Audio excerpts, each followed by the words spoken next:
আসসালামু আলাইকুম। আজকে আমি একটা ভিডিও নিয়ে আসছি আপনাদের সামনে, কিভাবে ওজন কমাবেন, ডায়াবেটিস কমাবেন, প্রেশার কমাবেন, সকালবেলায় কি খাবেন, এই ভিডিওটি আজকে আপনাকে দেখাবো।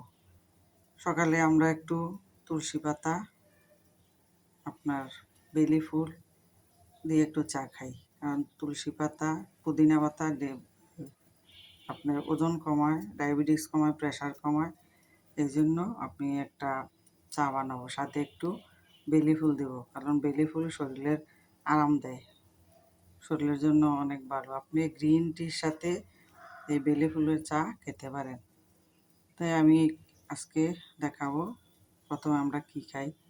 প্রথমে আমরা একটু বেলি ফুলের চা বানিয়ে দেখো। আমি পানি বসাই, যে পানি বসাই রেখেছি, ফুটতেছে পানি।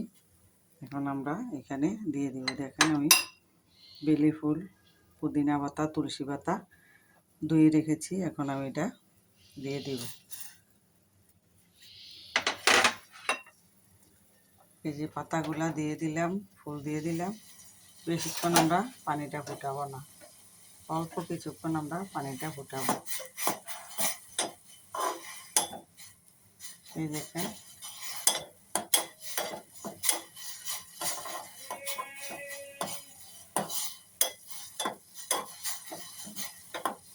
জাস্ট একটু বলক আসলে আমরা এটা বন্ধ করে দেব। বন্ধ করে দিয়ে আমি এটা আগে থেকে এখানে একটু ঘি দিয়ে রেখেছি। আপনারা যারা প্রেশার, তারা ঘিটা না খাওয়া ভালো। আর যাদের ডায়াবেটিস আছে, ওজন কমাতে চান, তারা ঘি খেতে পারেন, কারণ ঘি শরীরে এনার্জি দিবে, আর ঘি ভালো ফ্যাট জন্মায়। ঘি তো ভালো ফ্যাট তৈরি করে, এই জন্য ঘি শরীরের জন্য অনেকটা ভালো।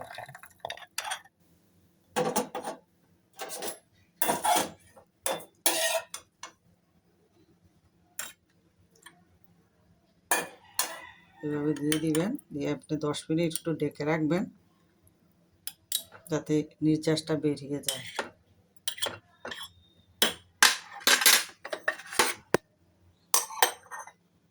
তারপর আমি এখন বানিয়ে দেখাবো একটা জুস।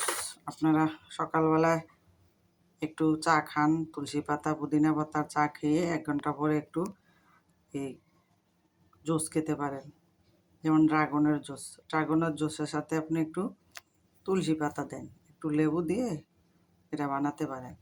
কারণ তুলসী পাতা ফ্যাট কমায়, ওজন কমায়, প্রেশার কমায়, ডায়াবেটিসও কমায়।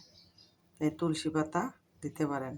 তুলসী পাতা দিলে একটু স্বাদও লাগে, একটা ফ্লেভারও আসে। আপনি এবারে তুলসী পাতা ব্লেন্ড করতে পারেন।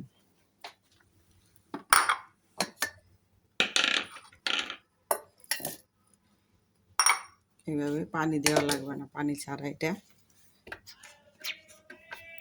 ব্লেন্ড করে।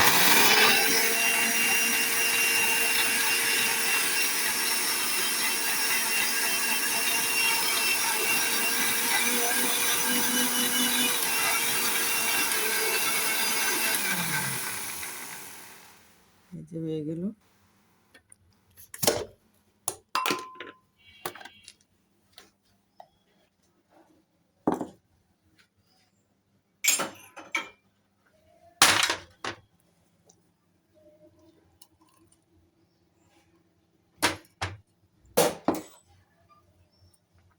এইভাবে একটু বানাতে পারেন।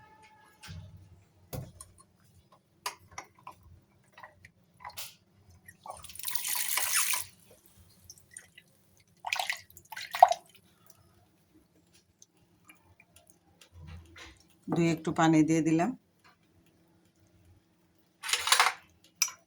আপনি চিনি দিতে পারেন, নাও দিতে পারেন। যারা ডায়াবেটিস, তারা চিনি দিবেন না, এমনিই খাবেন। আর সাথে একটু লেবু রস দিয়ে দিবেন। তাহলে এইভাবে আপনি সকালবেলার খাবারটা খেতে পারেন। তারপরে 1 ঘন্টা পরে, চা খাওয়ার 1 ঘন্টা পরে এটা খান, এই জুসটা। আরও 1 ঘন্টা পরে আপনি একটু বাদাম খান, রাত্রে বাদাম ভিজিয়ে রাখবেন। এভাবে ভিজিয়ে রেখে খোসা ফেলে খাবেন। এই যে কিছু খোসা ফেলে রেখেছি, আর কিছু খোসা সহ রেখেছি দেখানোর জন্য। 1 ঘন্টা পরে এই বাদাম খান, 1 ঘন্টা পরে আবার এই 2টা ডিম সিদ্ধ খান। তাইলে দেখবেন যে আপনার ডায়াবেটিস, প্রেশার, ওজন কমে গেছে। তো এইভাবে যদি আপনারা সকালে নাস্তা খান তাহলে আপনার ডায়াবেটিস, ওজন কমে যাবে। তারপর দুপুরবেলা অল্প কিছু ভাত খান, সাথে বেশি করে একটু সালাদ খান, একটু শাকসবজি বেশি করে খান, তারপরে একটু মাছ মাংস খান, তারপরে এক বাটি টক দই খান, দেখবেন যে ওজন কমে গেছে, ডায়াবেটিস কমে গেছে, প্রেশারও কমে গেছে। এইভাবে আপনারা সকালের নাস্তা খেতে পারেন। দেখেন আমার এখানে চা হয়ে গেছে। এই যে প্রথমে চা খান, তারপরে আপনি এইভাবে ড্রাগনের জুস খান। ড্রাগন যদি এভাবে খেতে ভালো না লাগে, এবার জুস করে খাবেন, তাহলে দেখবেন যে অনেক স্বাদ লাগবে, মজা লাগবে। ড্রাগনের জুসটা মেহমান আসলেও বাসায় দিতে পারেন এভাবে জুস করে। দেখেন এই ড্রাগনের জুসটা অনেক সুস্বাদু, তাহলে এভাবে আপনি খেতে পারেন। তাহলে দেখবেন যে আপনার ডায়াবেটিস, প্রেশার, ওজন কমে যাবে। তাইলে আশা রাখি ভিডিওটা ভালো লাগছে। ভালো লাগলে একটা লাইক, কমেন্ট, শেয়ার করুন, সাবস্ক্রাইব করবেন। আল্লাহ হাফেজ।